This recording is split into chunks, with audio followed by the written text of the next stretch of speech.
ન્યૂઝમાં આપનું સ્વાગત છે। નજર કરીએ સમાચાર પર। બનાસકાંઠા જિલ્લા કલેક્ટરે ગુલાબનું ફૂલ આપી વિદ્યાર્થીઓને પ્રવેશ કરાવ્યો। ગુજરાતમાં બોર્ડની પરીક્ષાનો પ્રારંભ થયો છે ત્યારે બનાસકાંઠા જિલ્લામાં ધોરણ 10 અને 12 માં કુલ 83,639 વિદ્યાર્થીઓ જિલ્લાના અલગ અલગ સેન્ટરોમાંથી પરીક્ષા આપશે।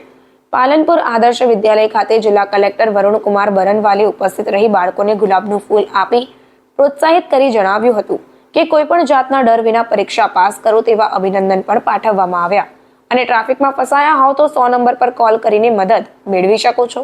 ત્યારે જિલ્લા શિક્ષણ અધિકારી હિતેશભાઈ પટેલે જણાવ્યું કે બોર્ડની તમામ પ્રકારની તૈયારીઓ પૂર્ણ કરી દેવામાં આવી છે।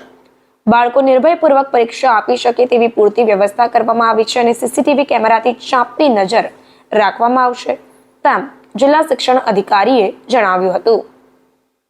રિપોર્ટર જાનવી રામાનંદી।